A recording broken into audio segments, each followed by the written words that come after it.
Hey friends! Welcome to Raven Reads So That You Don't Have To. I'm your host Raven, and I'm here with my friend Serana, who's patiently waiting to hear today's bedtime story. We hope you guys are having a wonderful and amazing day, and an awesome night too. Thanks to everyone for coming to listen to the story. I don't know why Serana's staring at me like this. Go do something. Oh my gosh. So, we're here today in the Bard's College, since it's kind of related to the book that we're gonna read. Alright then, let's check out what book we're gonna read today. It's called Song of the Alchemists. Let's see what's gonna happen in this story. When King Marion's alchemist had to leave his station, after a laboratory experiment that yielded detonation, the word went out that the king did want a new savant to mix his potions and brews, but he declared he would only choose a fellow who knew the tricks and the tools.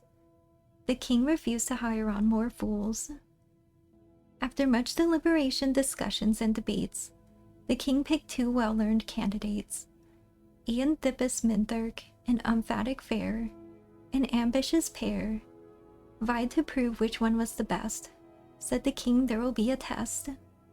They went to a large chamber with herbs, gems, tomes, pots, measuring cups, all under high crystalline domes.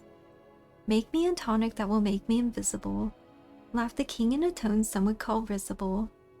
So Umphatic Fair and Ian Thippus Minthurk began to work, mincing herbs, mashing metal, refining strange oils, cautiously setting their cauldrons to burbling boils, each on his own, sending mixing bowls mixing, sometimes peeking to see what the other was fixing. After they had worked for nearly 3/4 an hour, both Ian Thippus Minthurk and Umphatic Fair winked at the other, certain he won. Said King Maronion, now you must taste the potions you've wrought. Take a spoon and sample it right from your pot. Minthurk vanished as his lips touched his brew, but Fair tasted his and remained apparent in view. You think you mix silver, blue diamonds, and yellow grass. The king laughed. Look up, Fair, up to the ceiling glass. The light falling makes the ingredients you choose quite different hues. What do you get? Asked the floating voice bold. Of a potion of red diamonds, blue grass, and gold. By dwemer God, said Fair, his face in a wince, I've made a potion to fortify my own intelligence. And then there's a publisher's note at the end. This poetry is so clearly in the style of Gorfellum that it really does not need any commentary. Note the simple rhyming scheme of A, A, B, B, C, C, the sing-song but purposely clumsy meter, and the reoccurring jokes at the obviously absurd names Umphatic Fair and Ian Thippus Minthurk. The final joke, that the stupid alchemist invents a potion to make himself smarter by pure accident, would have appealed to the anti-intellectualism of audience in the interregnum period, but would certainly be rejected by the dwemer. Note that even Marabar's soul refuses to name any dwemer gods. The dwemer religion, if it can even be called that, is one of the most complex and difficult puzzles of their culture. Over the millennia, the song became a popular tavern song in High Rock before eventually disappearing from everything but scholarly books, much like the dwemer themselves. Oh wow.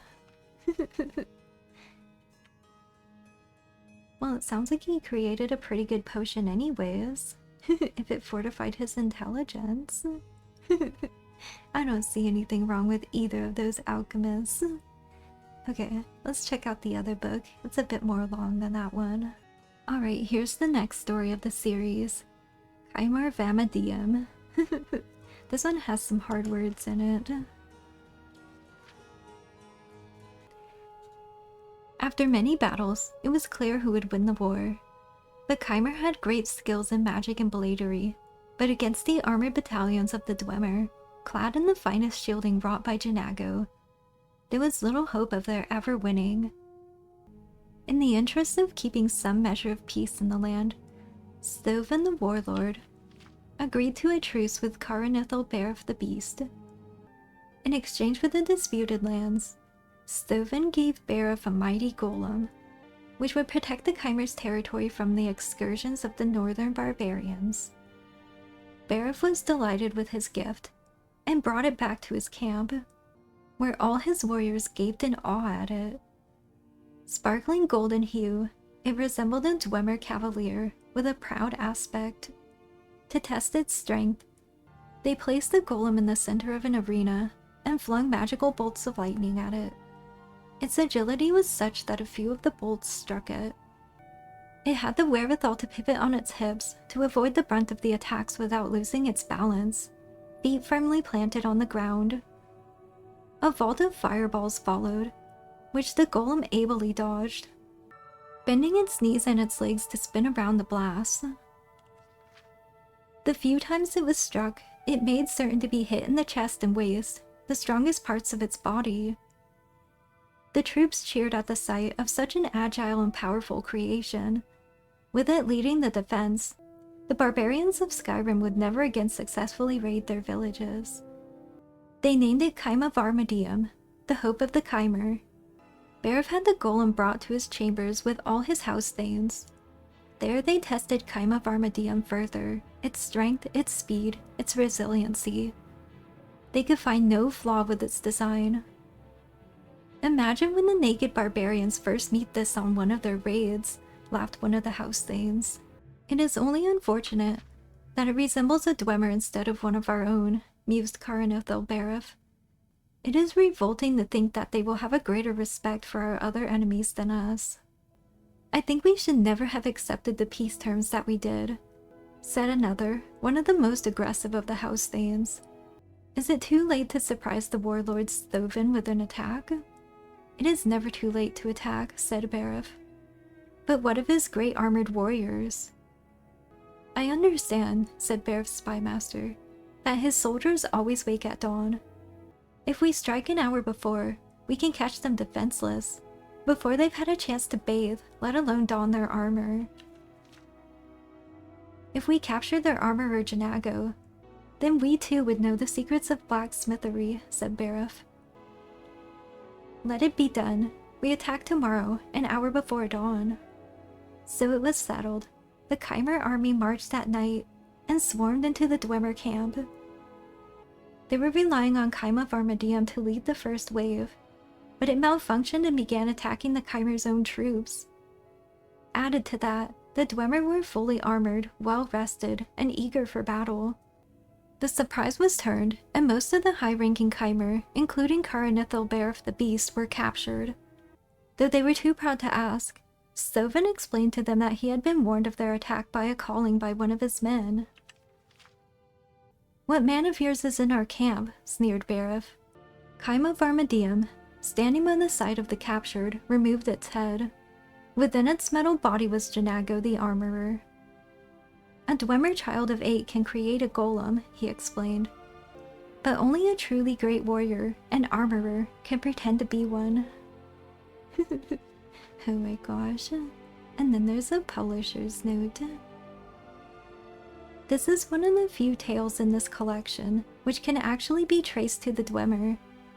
The wording of the story is quite different from older versions in Uldameris, but the essence is the same. Chimarvamidium may be the Dwemer Nichmarthurnidams. This word occurs several times in plans of Dwemer armor and animunculi, but its meaning is not known. It is almost certainly not Hope of the Chimer, however. The Dwemer were probably the first to use heavy armors. It is important to note how a man dressed in armor could fool many of the Chimer in this story. Also note how the Chimer warriors react. When this story was first told, armor that covered the whole body must have still been uncommon and new, whereas even then, Dwemer creations like golems and centurions were well known. In a rare scholarly moment, Marabar Sul leaves a few pieces of the original story intact, such as parts of the original line in Uldameris. A Dwemer of 8 can create a golem, but an 8 of Dwemer can become one. Another aspect of this legend that scholars like myself find interesting is the mention of the calling. In this legend and in others, there is a suggestion that the dwemer race as a whole had some sort of silent and magical communication. There are records of the Sijic order, which suggests they too share this secret. Whatever the case, there are no documented spells of calling. The Cyrodiil historian, Borgu Silas Melier, first proposed this as a solution to the disappearance of the dwemer. He theorized that in 1E 668, the dwemer enclaves were called together by one of their powerful philosopher-sorcerers, Kagranak in some documents, to embark on a great journey, one of such sublime profundity that they abandoned all their cities and lands to join the quest to foreign climes as an entire culture. Wow. Sounds like it was a pretty great robot thing that a human was piloting. Alright guys, well, those were the stories today. I hope you guys like them. I like all these stories, so I guess other people must too, right?